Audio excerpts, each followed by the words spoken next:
Welcome back, everyone. It's Jack with Grind Chronicles, and in this video I just kind of want to discuss what everybody seems to be discussing anyhow, and you probably already come across a million videos, but it's the PSA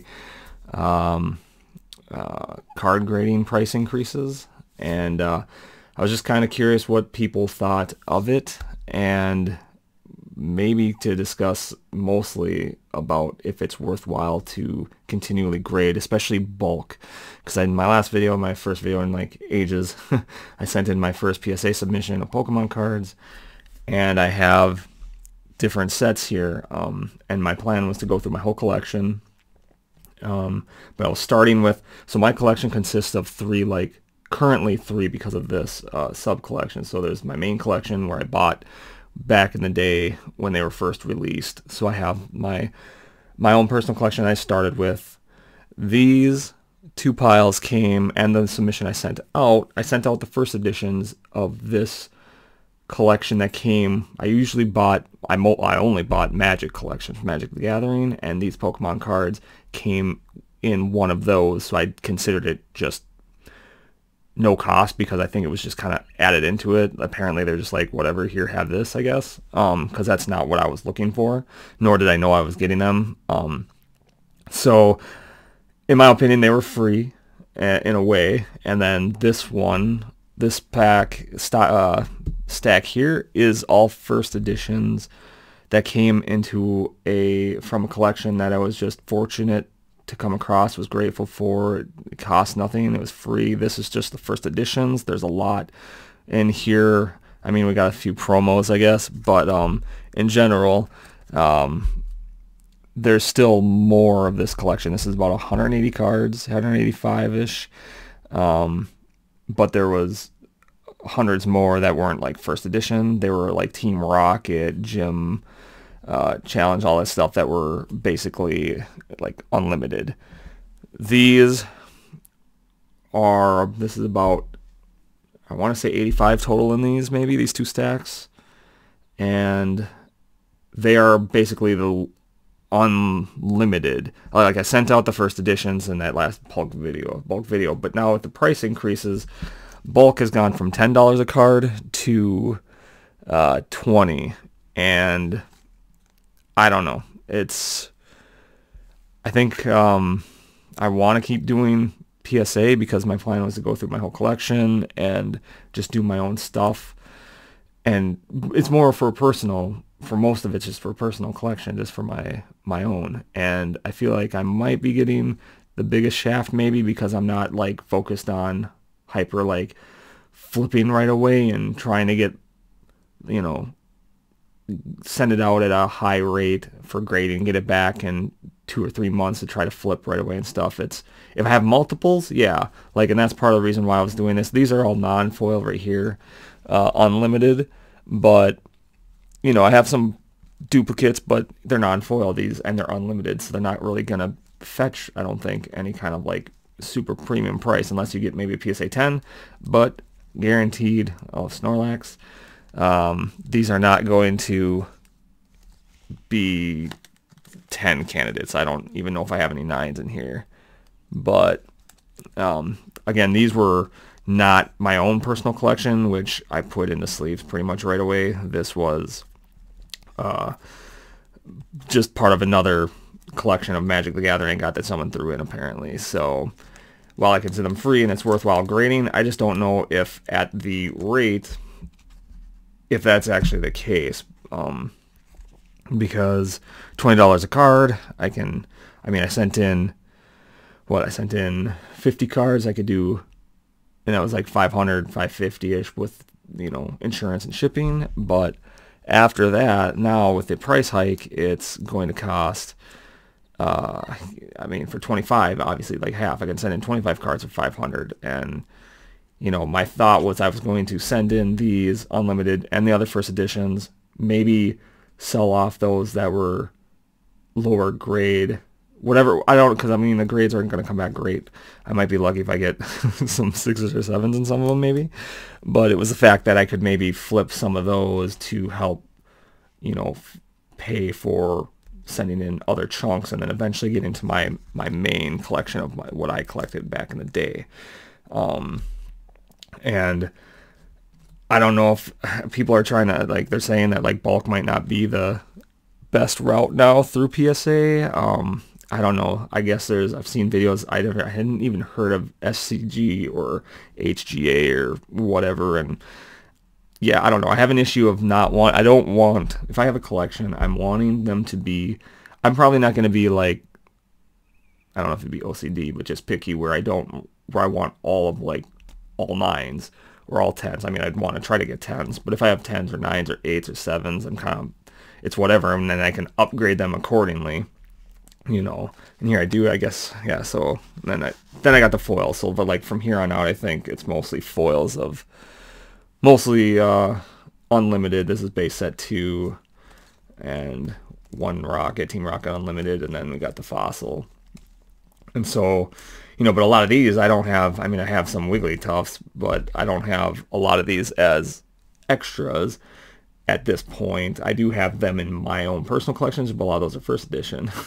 So those I probably want to be prone to keeping more, but I don't want to sell them until those are graded and I can kind of like upgrade piece by piece, you know. And while I might not care about if they're all 7s or all 9s or whatever, I do care that I would prefer they be the same grading company, the same case. HGA, while it sounds cool, I think it's HGA, it sounded cool because they kind of like color match. So this would probably come in like a purple, and I don't know if they would do yellow or the red or whatever, like splash on the tag and stuff. Yeah, that'd be cool. But then all of them look different, and while they're unique, I kind of like the uniform of it.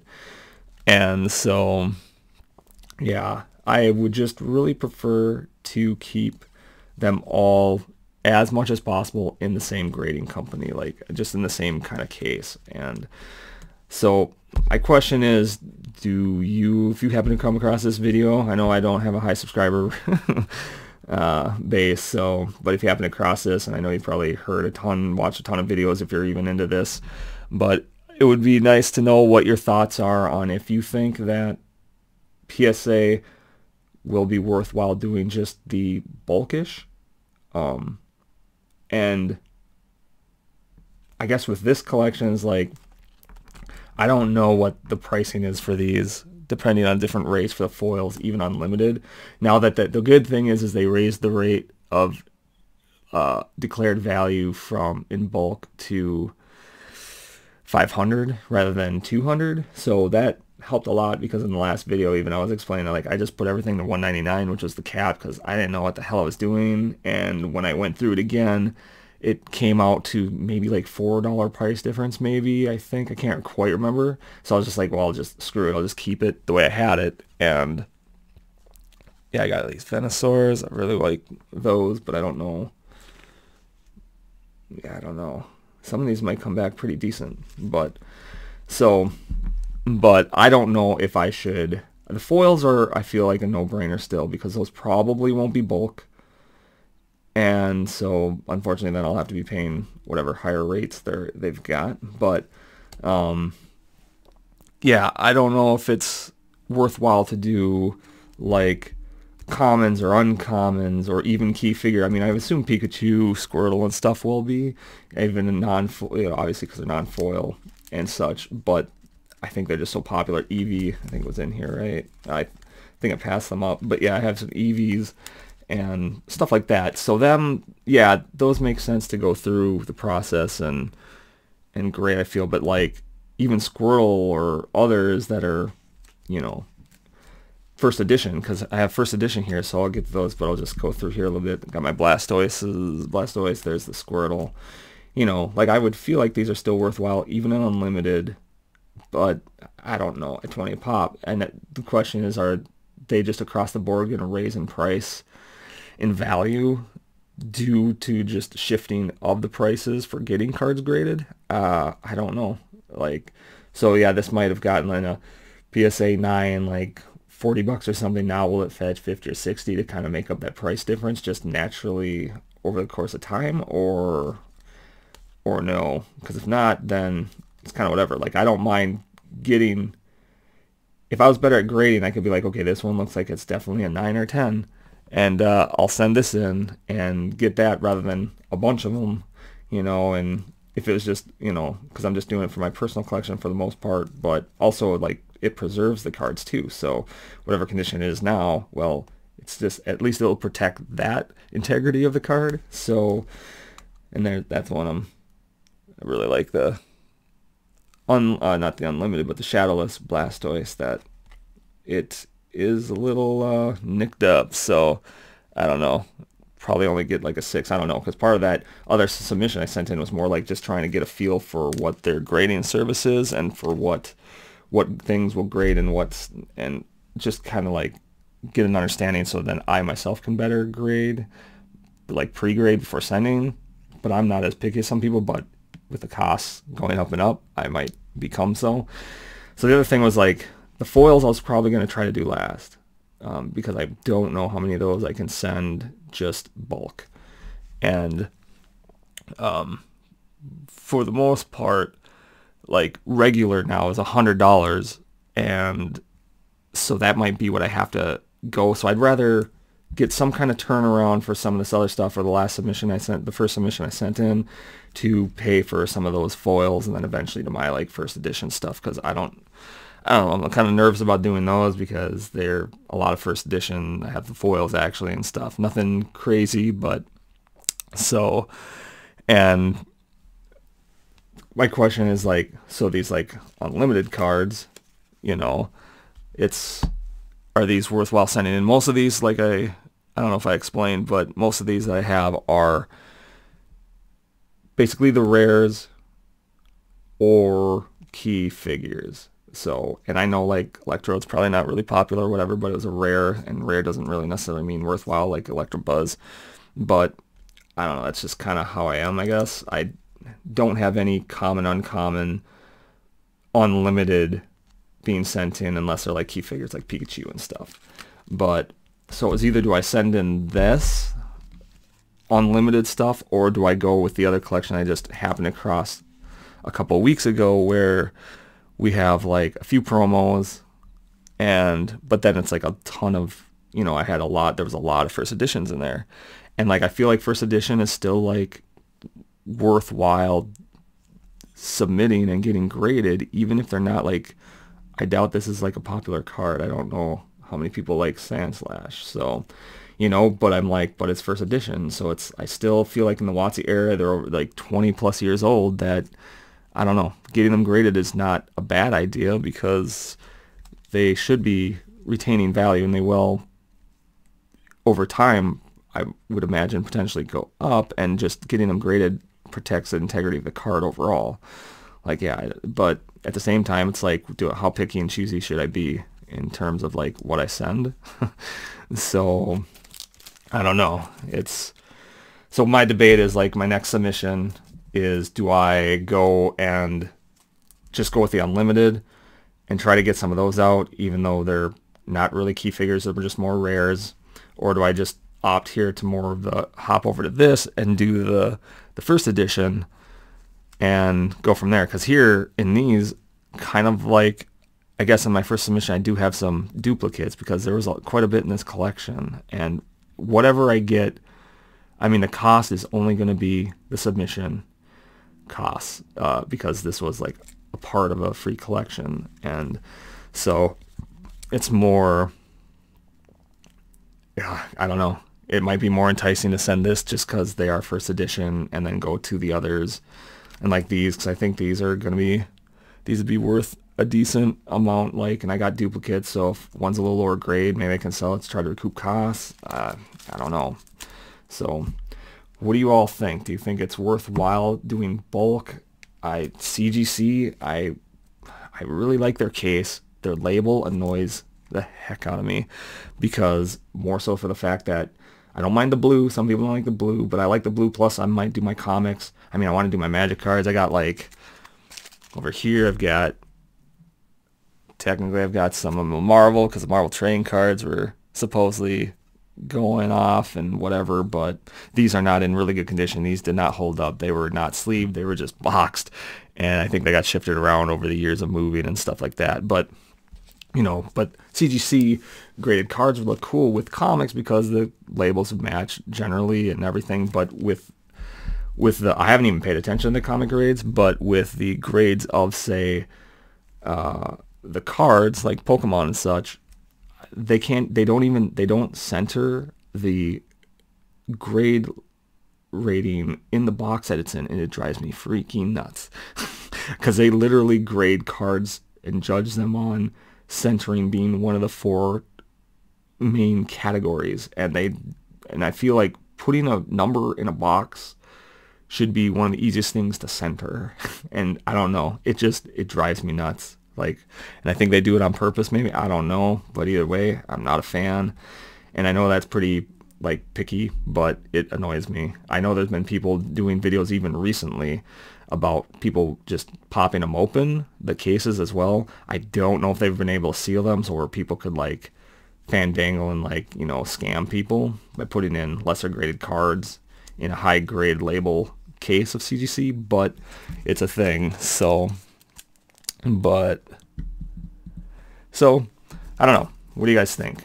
CGC still, or PSA still worthwhile? I mean, that's where I started, so that's kind of where I'd want to go. People seem to, from videos I've watched, say that they think PSA is for high end still the way to go, unless there's some basic dynamic shift or pretty big shift economically in what ones hold the better pricing and stuff, because a lot of people are just trying to flip and whatnot, where I don't really care about that. That's why I think I'm kind of get the shaft with these price increases. And, like, I think you should be able to grade, people should be able to grade what they want to grade. I don't know why anybody would judge, or I don't know why they would be like, well, we don't want people to grade these kind of cards that we feel are not worthwhile, because that's all individual perception. Like, it's, yeah, who are you to say, oh yeah, this one was like I feel like the prize one of this. It's a shadowless red cheek Pikachu, but it's in pretty rough condition, but I'm still excited. I mean, like I said, there's no cost to this, so yeah, that's pretty much it. Maybe you can give me some ideas down below and what your thoughts are on if PSA is still the route to go. Is it worth doing unlimited? I know people don't think so. I still want to believe that just WotC area, Wizard of the Coast era cards are worthwhile, and just grading will preserve them. And what do you think about doing different graded cards if you were keeping them just in your personal collection rather than just trying to flip them? If it was just flipping them, it wouldn't be such a big deal, but I still think PSA probably holds the top turnaround for money, so I don't know. But yeah, otherwise I've been looking for some content in terms, or like some product for, like, I thought it'd be cool to open some Pokemon, but they're still pretty scarce. I did pick up some Garbage Pail Kids because I used to love these, and these are apparently coming back. I don't know, so I bought a few packs, so maybe I'll just do a quick video opening these, because I know this is nearing 20 minutes, and I was like, oh, I'll do it in 10. And even my first video, I could have almost done it in 10, and then I did rambling on, so hopefully you don't mind that, but I'll try really hard. This is the 3rd time I recorded this video, because 1, the video started glitching, 2, the second one, the audio was crazy. So I actually hooked up my Yeti, because I've had a Yeti for like a year or two, like from a gift from my girlfriend, and I finally got it set up, so that's exciting. It seems to be working. And then yeah, I also had some mishaps with my curse with electronics. I pretty much messed up my laptop pretty good. So, but it still seems to be running, so might have to be in the market for a new one of those so I can actually continue. But yeah, if there's anything you want to see or want to discuss, that's cool. Like I said, I'm kind of new to this and the grading and stuff like that, so I thought I could do videos where I show some of my collections and kind of go from there and just play it by ear. So I'm just trying to get out some content. I still want to do movie and gaming and stuff like that and get back into that, because it's still just something I'm passionate about. So all right, well, thanks for stopping by and checking out the video, and until next time, take care.